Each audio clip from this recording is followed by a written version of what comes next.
Oh my god, you guys, you have no idea how excited I am.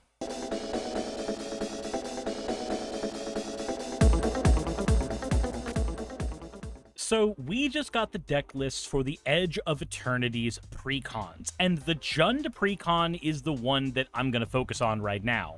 Mostly because the Jund precon is the only one that's actually out right now, but it's got the thing that I am most excited about. So the World Shaper precon is using two different commanders, the same as pretty much every precon. You get a primary commander and then one or two secondary commander options. You get Hearthhole the World Seed, who's a spacecraft, and then you've got a more traditional commander in the 99, which is Zeril Genesis Shepherd. Zeril seems to be doing the same thing as a Lord Windgrace deck. Make sure that you've got lands ready to toss into the graveyard and then play those lands from the graveyard over and over again. Whereas Hearthhole seems to be more in line of an aristocratic commander with lands, where it actually is doing the sacrificing of those lands to draw cards. These are two halves of a coin. But looking at these lists, I realized something. Did you know that we are completing not one, but two different land cycles? Let me explain to you why I'm so excited. So a while back, we had these lands. These are called Odyssey filters, or the community has also called them bad filters. This is Skycloud Expanse. It is one of the 5 original Odyssey or bad filters. You can use it to filter mana into other mana. It's not considered great, because the player base, by and large, seems to prefer these filtered lands. These filtered lands are from a later set, and these ones are considered to be more wantable by players at large because you can mix and match the way you use the mana. I actually don't like these ones as much, though. You see, the problem I have with these lands is they require you to actually have one of the two colors previously available for these to work. So the more colors you add into your deck, the harder it is for these to actually be live. Whereas these lands, so long as you always have one, are always live. Now, here's the part where things get interesting. When the Fallout set came out, we were introduced to new filter lands. This is Viridescent Bog, part of a set of 5 filter lands that came out in the Fallout set, and we've been seeing these lands reprinted more and more now into precons, so they are now available for everybody for budget. That's the other reason I love these things. They are cheap as hell, monetarily speaking. Once upon a time, we only got these types of lands in ally colors, and now we are getting them in enemy colors. So the colors that are next to each other on a Magic card back are ally colors, colors that are opposite are enemy colors. Once upon a time, there was a way that mattered as far as the game mechanics were concerned. That's not really the case anymore. And I made a point in a video several months back that I would love to see Wizards complete more land cycles. Now, obviously, there are some lands of mine that are pets and near and dear to me that I don't think we're going to get a complete land cycle of at any point. Like, I personally really love River of Tears. I'm glad this makes its way into a lot of precons because this is the kind of land that I adore seeing. It is a land that requires you to think as you are tapping your mana, and even as you are playing your lands in order to get the most out of it. But we don't really seem to be getting any more of this kind of land because we got the Verge lands recently, which are doing the same thing for the most part. It's not quite the same as having a land that changes its color based on your land sequencing, but it's in the same vein, and it leads me to believe we're probably not going to be getting the River of Tears land cycle completed anytime soon. Real quick, if you haven't already, please consider subscribing to the channel. I would greatly appreciate if you did. Also, I would be indebted to you if you would try looking at the Mana Pool link at the bottom of every single video. They are a sponsor of the channel, and I get a kickback anytime you pick up cards from them, so it helps me, and they are a wonderful place to pick up singles for your collection or for your commander decks, or even picking up sealed product if you want. That's something you can pick up on there too. Whatever you want to pick up, if you pick it up on Mana Pool, please use my link. I would greatly appreciate it. That all said, thank you very much for tolerating this interruption. Let's get right back to the video. There is a kind of land cycle that I am very happy about that we might actually be getting more of. We actually have confirmation that we are getting at least one more of these lands, so hopefully we're going to be getting more. And, well, that's the Tango lands. So the Tango lands are named mostly from the professor saying that it takes 2 to tango, and therefore these lands that require 2 basic lands to function are Tango lands. Now, Prairie Stream has been included in damn near every precon with Azorius colors. You've probably got 12 of these sitting in your couch cushions. It is a fantastic land that players seem to kind of forget about after they start putting shocks and duels in their decks, but I mostly build on a budget, so I am used to seeing these as my saving grace, because when you've got a card that is able to search out a plains from your deck, which is a very common effect, then you want something like Prairie Stream in order to be able to grab that card from your deck. And one of the benefits from cards like Prairie Stream is they have a condition that allows them to come into play untapped. And this is a cycle that is carried on in a bunch of colors. Smoldering Marsh, Cinder Glade, Canopy Vista, and Sunken Hollow are all the other Tango lands, but with the advent of this new precon, we are being given one more, and that is Vernal Fen. Vernal Fen, like every other Tango land, comes into play untapped if we have enough basic lands to support it, and it is a searchable base, or a searchable dual land. I can play a Nature's Lore, and I can pull this out of my deck. I can search this up using a Liliana that is able to grab any swamp from the deck. This is a fantastic addition to our mana bases, and I am so happy that this is being available in a new precon, which means we are going to be getting more of these in following precons. That's what they did with the Odyssey filters when they gave us more filters, and that's what we're going to be seeing with this.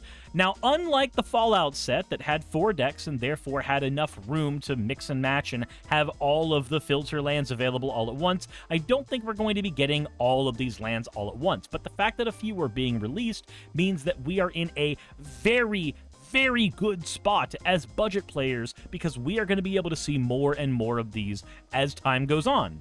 But that's not all. There's one other searchable kind of land that we are going to get. Now, I've built many decks using the bicycle lands: Scattered Groves, Sheltered Thicket, Canyon Slough. These lands are fantastic because not only can they be searched out of the deck with a fetch land or other land tutor like a Nature's Lore, but if you get mana flooded, then these lands can be cycled out of your hand in order to give you access to more cards in your deck instead of the mana in your hand. These guys are amazing, and if you've got a deck that can play lands from the grave, which this precon is supposed to be able to do, then these are even better for you. You have no idea, and these guys get overlooked all the time. And you know what? We are getting Festering Thicket in this precon as well.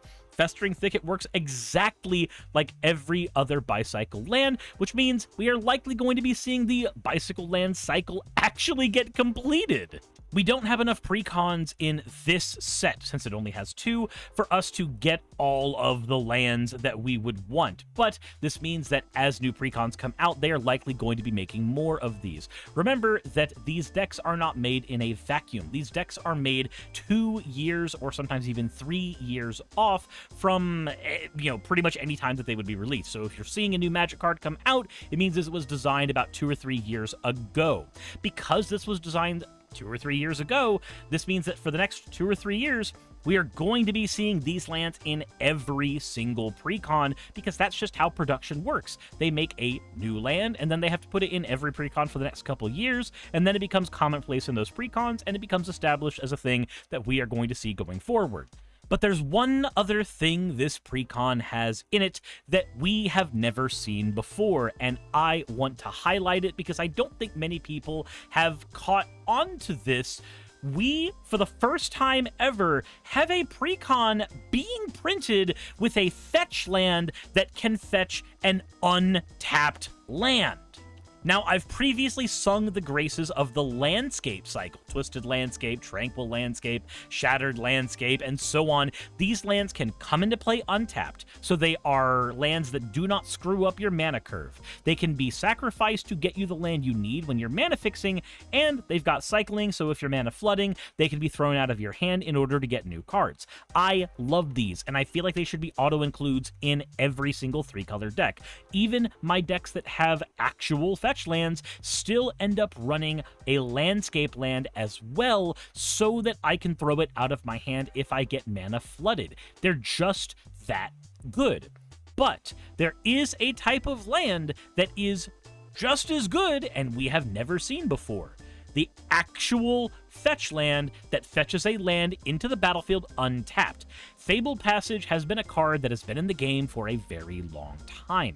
We saw it in Eldraine, we have seen it reprinted a few times, and now we are seeing it for the first time ever in a precon. I don't think you understand how massive this is. This is a fetch land. The only difference between this and a true blue fetch that you find in a Modern Horizon set is that this grabs a basic land, but in most cases, the basic land is coming into play untapped, unless you are specifically going for the highest power possible, where you are fetching a Triome early or fetching a Surveil land early to perfectly sculpt out a hand. Fabled Passage is doing just as well as any other fetch land would, and it's sequencing you just as well as well. I'm saying as well far too many times, but that's okay. The only time that Fabled Passage is not useful is when you are playing in CEDH and most of your mana is coming from faster rocks, and you are trying to get things done well before the time where you would have the 4 lands out in the first place. But in brackets 1, 2, and 3, and maybe even bracket 4, I would say Fabled Passage is a just amazing land that I would love to see defaulted into precons so that we can have precons that are not only running Evolving Wilds and Terramorphic Expanse as they always are, but also running a Fabled Passage. Because remember, when these cards go into precons, the reason to be excited about it is that means the price of these cards are gonna go down. Fabled Passage already hit record lows very, very recently when it hit $3 to $4, and being in a precon means we'll be able to have this card even less expensive. Now, right now, the land is only in this Jund precon because it is a deck that wants to throw lands into the graveyard and bring them back, so of course it makes sense to have Fabled Passage in the deck, and this deck is running slow fetches on top of it, so it's whatever at that point. But I am excited that this is not only a first of its kind, we are completing 2 land cycles, or at least we have the goalpost saying that we are going to be completing 2 entire land cycles soon. But with our first of its kind fetch land that can fetch an untapped land in a precon, this is a game changer to me. This means that we, in the future, are likely to see Fabled Passage in more precons, lowering its price and increasing its accessibility to newer players and giving them access to better and smoother mana bases that don't require people like me on the internet to tutorialize so that they know how to sculpt them properly. This is huge. 3 major goalposts that I am stupidly excited about, and I'm not even looking at anything in the 99 besides the lands. This is the best way we have ever had a mana base constructed in a precon, bar none. New lands, and lands that do some of the best things they possibly can do well and above their budget level. Holy shit. I just wanted to just completely and totally nerd out about that. I was so excited when we completed the Odyssey filter set, and now we are completing 2 other land sets, and we're getting a Fabled Passage in a precon. Man, I adore when stuff like this happens. WotC does so many things that disappoint me, but when they do stuff like this that increases accessibility to players, it's just amazing. And here's the thing. There are other formats that use cards like this. Fabled Passage is a staple of the Pioneer format. Mid-range and control decks use Fabled Passage in order to make sure that cards like Fatal Push can work as intended. Fatal Push can kill Sheoldred, one of the boogeymen of the Pioneer format, because we have cards like Fabled Passage that we can sacrifice in order to enable these cards. And Fatal Push is used in Modern as well because they have access to actual fetch lands, but in Pioneer we use Field of Ruin and Fabled Passage to try to accomplish the same thing. These are cards that are used in more formats than Commander and used at high competitive levels. Increasing access to these cards to players does nothing but good for the game and its longevity in all formats. The most accessible piece of cardboard for any Magic the Gathering player is something that is in a precon or a deck builder's kit, because those are the items that are guaranteed. We don't have to mess with weird gacha systems. We don't have to learn the secondary market. We don't have to figure any of that shit out in order to have access to good cards. Cards like Fabled Passage being in precons means that it's that much easier for us to have access to those good cards and onboard people into different formats besides just Commander. I love Commander, but I also love Pioneer, and I also love Modern, and I want more people to be able to play these formats, but they can't play them unless the cards are accessible to them. That's why I'm excited about this, and I'm not going to apologize for gushing about it for so long. There's so much about this that makes me happy as a player.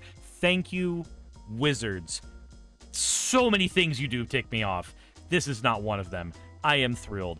Thank you for watching. Hopefully you enjoyed. Subscribe if you haven't already. I've got a Blue Sky and a Twitter if you want to follow me on social media. And I got a Patreon if you want to support what I do here or on my other channel. Either way, thank you for being here. I appreciate it. What's your favorite land? Tell me in the comments section below. Insert end of video tagline here.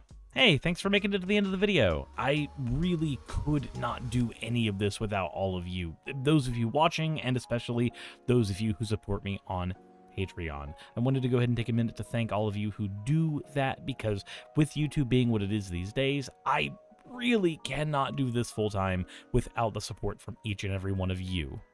Those people would be Red Joker, Purple Poundini, Jemshin, Blitzkrieg, Jupe the Malignant, Michael, Ravalern, Mabbity Babbity, Astral Frontier, Tales of Atonement, Nixie Chan, Kiri Artemis, Limor Pinku, Love Bunny Games, Victorian Alchemist, I'm not saying the last part of that, and you know that, Aurora, Leela Ururaka, Arcton Arclacier, Kiratorian, Dren Hadamata, Jordan M, John L, Lord Bleck, Smiling Game Master, and Fire Shard. Thank you so very much. But since you're here, why not go ahead and try watching another one? There should be one that's on the screen right now. And if you are a patron of mine, I wanted to go ahead and thank you again for all of your support. There is still a video you could press though, if you'd like. I would appreciate it just a little bit.